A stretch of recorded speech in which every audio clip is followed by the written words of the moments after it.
Hello दोस्तों, आज हम लेके आ गए हैं एक्सरसाइज 9.1 का प्रश्न नंबर 10 को लेके। चलिए, तो सबसे पहले हम लोग प्रश्न को पढ़ लेते हैं, उसके बाद इसका सॉल्यूशन किस तरह से किया जाएगा वो हम लोग देखेंगे। प्रश्न क्या है कि एक 80 मीटर चौड़ी सड़क है। एक 80 मीटर चौड़ी सड़क है जिसके आमने सामने समान लंबाई के खंभे लगे हुए हैं। समान लंबाई, जिसका लंबाई ए बी और ई डी है, जिसको हमने एच और एच माना है क्योंकि इसका लंबाई जो है वो बिल्कुल समान है, इसीलिए हमने सिर्फ और सिर्फ दोनों में एच लिया है। ठीक है। दोनों खंभों के बीच सड़क के एक बिंदु से खंभों के शिखर का उन्नयन कोण 60 डिग्री 30 डिग्री है। यानी एक जगह से 60 है, दूसरी जगह पर से 30 है, और इसमें कुछ नहीं करना है, 60 को और 30 को ले लेना है। तो दोनों बिंदुओं के बीच की दूरी भी निकालिए और दोनों खंभों की ऊंचाई भी निकालिए। प्रश्न बहुत आसान है। अब हम लोग इसका फिगर किस तरह से बनाना है वो पहले सीखते हैं। ठीक है। तो पहले प्रश्न में कहा गया है कि एक 80 मीटर चौड़ी सड़क है। ठीक है। और यहाँ पे दोनों तरफ ना समान लंबाई के खंभे लगे हुए हैं। ओके। उसके बाद क्या है कि एक बिंदु से सड़क के शिखर का उन्नयन कोण 60 डिग्री और 45 डिग्री, 30 डिग्री है। 60 वाले को ना छोटा बनाना है, मेरा उल्टा बन गया था। 60 वाले को छोटा बनाना है और 30 डिग्री वाले को बड़ा बनाना है। और 60 वाले को हमेशा x मानना है और ये आपका 80 माइनस एक्स हो जाएगा। ये a है, ये b है, ये c है और ये d है और ये e है। आप अगर BC को x मानते हैं, BC को ही x मानना है, 60 डिग्री जहाँ पे रहेगा उसी को x मानना है ताकि सही आंसर है। ठीक है। और तब जब BC जब x हो जाएगा तो DC क्या बचेगा, पूरे में से x घट जाएगा, 80 माइनस एक्स बराबर क्या हो जाएगा, DC। ठीक है। ये चीज़ तो और नॉर्मली सबको समझ में आ गया होगा। पूरा पूरा कितना है, 80 है। ठीक है। जब पूरा 80 है और BC को हमने x माना तो पूरा में से x घटा देंगे तो dx बच जाएगा, तो DC बच जाएगा।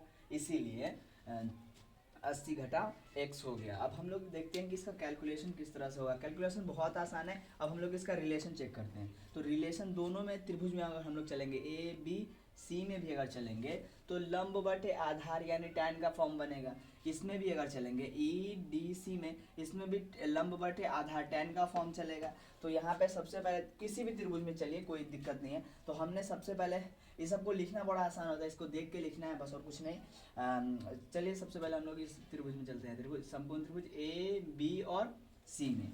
तो समकोण त्रिभुज ABC में अब किस चीज़ से चलना है, तो tan 60 डिग्री से चलना है। तो tan 60 डिग्री बराबर, अब tan का क्या होता है, लंब बटे आधार। तो अब लंब बटे आधार हम लोग लिखे सेकेंड स्टेप में। tan 60 डिग्री का मान कितना होता है, √3।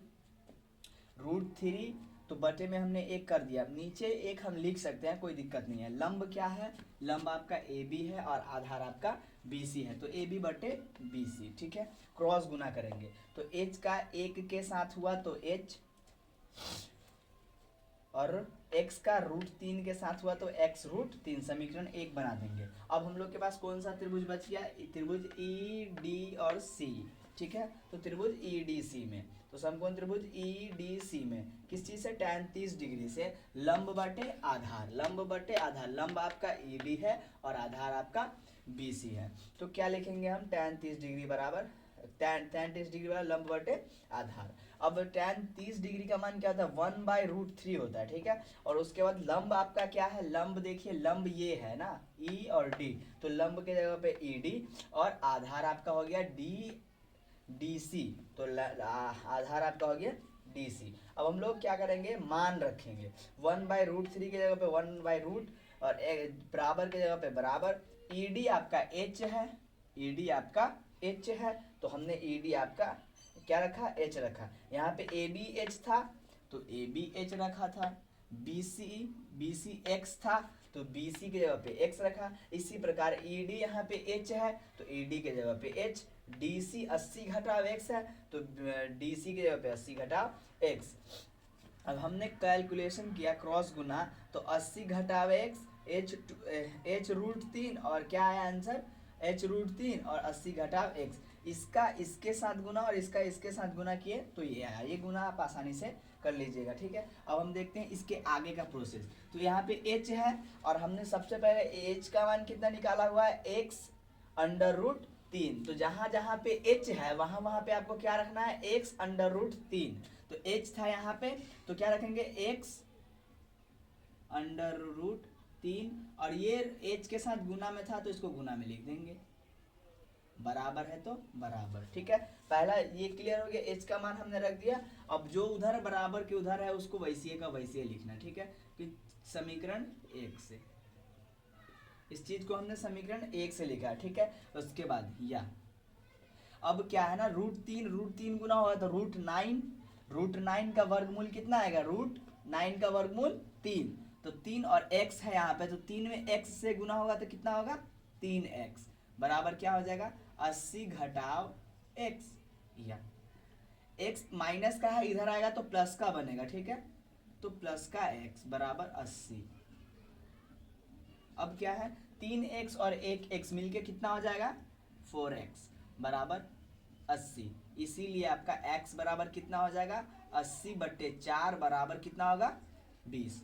अब x का मान आपको मिल गया, यानी BC मिल गया, इसीलिए BC बराबर क्या हो गया आपका, BC बराबर 20 मीटर, ठीक है। अब यही x का मान अगर आप समीकरण 1 में रख देते हैं तो h का मान निकल जाएगा ना। यही x का मान जो 20 निकला है उसको आप समीकरण 1 में अगर रख दोगे तो यहाँ पे मान लीजिए x के जगह पे हमने 20 को डाल दिया, ठीक है। तो 20√3 आपको खंबे की ऊंचाई मिल गई। तो हम क्या लिखेंगे, x का मान 1 में रखने पर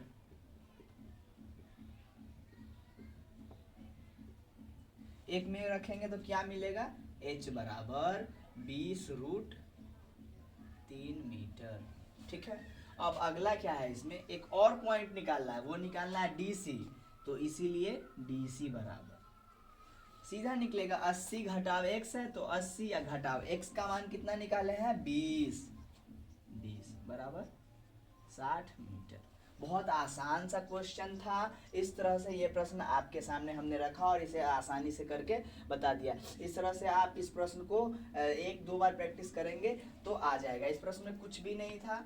एक बिंदु सड़क के एक बिंदु से शिखर, दोनों शिखर के उन्नयन कोण जो थे वो एक बार 60 डिग्री था, दूसरा बार 30 डिग्री था। तो हमने 60 लिखा, 30 लिखा, ठीक है। BC को x मान लिए, तो अब DC अपने आप 80 घटाव x हो गया। इस तरह से इसका कैलकुलेशन होता है। मिलते हैं अगले वीडियो में, तब तक के लिए धन्यवाद।